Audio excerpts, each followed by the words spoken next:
श्री परमात्मने नमः। वह मुर्मुष पुरुष जब इस शरीर से उत्क्रमण करता है उस समय इन सब इंद्रियों के साथ ही उत्क्रमण करता है। वाक इंद्रियां इस पुरुष के पास सब नामों का त्याग कर देती हैं, अतः वह नामों को ग्रहण नहीं कर पाता, क्योंकि वाक इंद्रियों से ही मनुष्य नामों को ग्रहण कर पाता है। घ्राण इंद्रिय उसके निकट समस्त गंधों का त्याग कर देती हैं, अतः वह गंध से भी वंचित हो जाता है, क्योंकि घ्राण इंद्रिय से ही मनुष्य सब प्रकार के गंधों का अनुभव करता है। नेत्र उसके समीप सब रूपों को त्याग देता है, नेत्र से ही मनुष्य सब रूपों को ग्रहण करता है।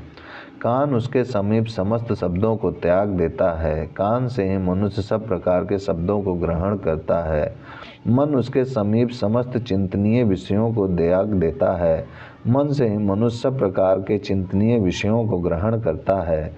यही प्राण स्वरूप आत्मा में सब इंद्रियों और विषयों को समर्पित हो जाना है। निश्चय ही जो प्राण है वही प्रज्ञा है, अथवा जो प्रज्ञा है वही प्राण है, क्योंकि ये दोनों इस शरीर में साथ साथ ही रहते हैं और साथ साथ ही इससे उत्क्रमण करते हैं। अब निश्चय ही जिस प्रकार इस प्रज्ञा में संपूर्ण भूत एक हो जाते हैं, इसकी हम स्पष्ट शब्दों में व्याख्या करेंगे। अवश्य ही वाग इंद्रिय ने इस प्रज्ञा के एक अंग की पूर्ति की है। बाहर की ओर उसके विषय रूप से कल्पित भूत मात्रा पंचभूतों का अंश विशेष नाम शब्द है। निश्चय ही प्राण घ्राण इंद्रिय ने भी इस प्रज्ञा के एक अंग की पूर्ति की है। बाहर की ओर उसके विषय रूप से कल्पित जो भूत मात्रा है वह गंध है। निश्चय ही नेत्र ने भी इस प्रज्ञा के एक अंग की पूर्ति की है। बाहर की ओर उसके विषय रूप से कल्पित जो भूत मात्रा है वह रूप है। निश्चय ही कान ने भी इस प्रज्ञा के एक अंग की पूर्ति की है। बाहर की ओर उसके विषय रूप से कल्पित जो भूत मात्रा है वह शब्द है। निश्चय ही जिह्वा ने भी इस प्रज्ञा के एक अंग की पूर्ति की है। बाहर की ओर उसके विषय रूप से कल्पित जो भूत मात्रा है वह अन्न का रस है। निश्चय ही हाथों ने भी इस प्रज्ञा के एक अंग की पूर्ति की है। बाहर की ओर उनके विषय रूप से कल्पित जो भूत मात्रा है वह कर्म है। निश्चय ही शरीर ने भी इस प्रज्ञा के एक अंग की पूर्ति की है। बाहर की ओर उसके विषय रूप से कल्पित जो भूत मात्रा है वह सुख और दुख है। निश्चय ही उपस्थ ने भी इस प्रज्ञा के एक अंग की पूर्ति की है। बाहर की ओर इसके विषय रूप से कल्पित जो भूत मात्रा है वह आनंद रति और प्रजा उत्पत्ति है। निश्चय ही पैरों ने भी इस प्रज्ञा के एक अंग की पूर्ति की है। बाहर की ओर उनके विषय रूप से कल्पित जो भूत मात्रा है वह गमन क्रिया है। अवश्य ही प्रज्ञा ने भी इस प्रज्ञा के एक अंग की पूर्ति की है। बाहर की ओर उसके विषय रूप से कल्पित जो भूत मात्रा है वह बुद्धि के द्वारा अनुभव करने योग्य वस्तु और कामनाएं हैं। प्रज्ञा से वाक इंद्रिय पर आरूढ़ होकर मनुष्य वाणी के द्वारा नामों को ग्रहण करता है। प्रज्ञा से प्राण घ्राण इंद्रिय पर आरूढ़ होकर उसके द्वारा समस्त गंधों को ग्रहण करता है। प्रज्ञा से नेत्र पर आरूढ़ होकर नेत्र से सब रूपों को ग्रहण करता है। प्रज्ञा से श्रवण इंद्रिय पर आरूढ़ होकर उसके द्वारा सब प्रकार के शब्दों को ग्रहण करता है। प्रज्ञा से जिह्वा पर आरूढ़ होकर जिह्वा से संपूर्ण अन्न रसों को ग्रहण करता है। प्रज्ञा से हाथों पर आरूढ़ होकर हाथों से समस्त कर्मों को ग्रहण करता है। प्रज्ञा से शरीर पर आरूढ़ होकर शरीर से भोग और पीड़ा जनित सुख दुखों को ग्रहण करता है। प्रज्ञा से उपस्थ पर आरूढ़ होकर उपस्थ से आनंद रति और प्रजा उत्पत्ति को ग्रहण करता है। प्रज्ञा से पैरों पर आरूढ़ होकर पैरों से संपूर्ण गमन क्रियाओं को ग्रहण करता है तथा प्रज्ञा से ही बुद्धि पर आरूढ़ होकर उसके द्वारा अनुभव करने योग्य वस्तु एवं कामनाओं को ग्रहण करता है। प्रज्ञा से रहित होने पर वाक इंद्रिय किसी भी नाम का बोध नहीं करा सकती, क्योंकि उस अवस्था में मनुष्य यूँ कहता है कि मेरा मन अन्यत्र चला गया था, मैं इस नाम को नहीं समझ सका। प्रज्ञा से पृथक होने पर घ्राण इंद्रिय किसी भी गंध का बोध नहीं कर सकती। उस दशा में मनुष्य यूँ कहता है कि मेरा मन अन्यत्र चला गया था, इसीलिए मैं इस गंध को नहीं जान सका। प्रज्ञा से पृथक होकर नेत्र किसी भी रूप का ज्ञान नहीं करा सकता। उस दशा में मनुष्य यूँ कहता है कि मेरा मन अन्यत्र चला गया था, इसीलिए मैं इस रूप को नहीं पहचान सका। प्रज्ञा से पृथक रहकर कान किसी भी शब्द का ज्ञान नहीं करा सकता। उस दशा में मनुष्य यह कहता है कि मेरा मन अन्यत्र चला गया था, इसीलिए मैं इस शब्द को नहीं समझ सका। प्रज्ञा से पृथक रहकर जीवा किसी भी अन्य रस का अनुभव नहीं कर सकती या करा सकती है। उस दिशा में मनुष्य कहता है कि मेरा मन अन्यत्र चला गया था, इसीलिए मैं इस अन्य रस का अनुभव न कर सका। प्रज्ञा से पृथक होकर हाथ किसी भी कर्म का ज्ञान नहीं करा सकते।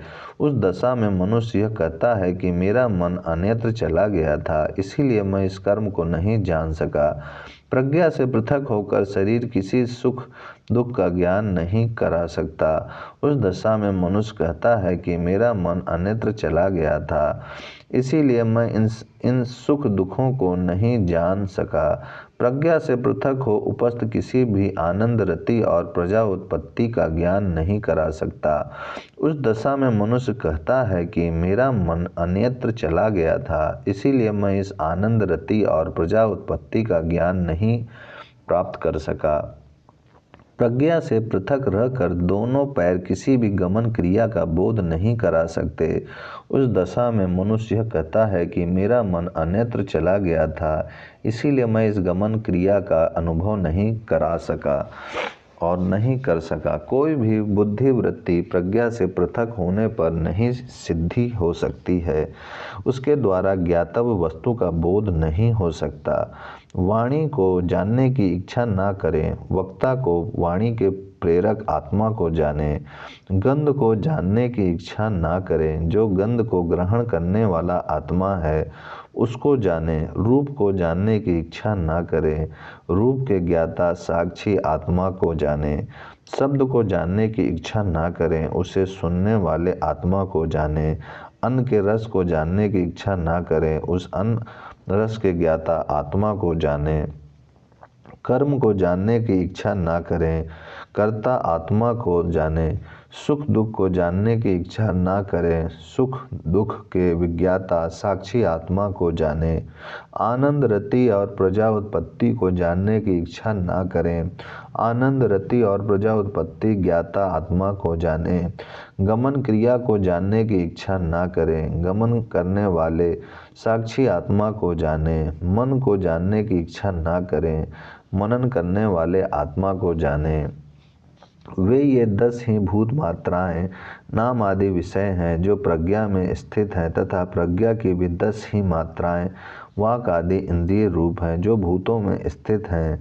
यदि वे प्रसिद्ध भूत मात्राएं न हों तो प्रज्ञा की मात्राएं भी नहीं रह सकती, और प्रज्ञा की मात्राएं न हो तो भूत मात्राएं भी नहीं रह सकती। इन दो में से किसी भी एक के द्वारा किसी भी रूप विषय अथवा इंद्रिय की सिद्धि नहीं हो सकती।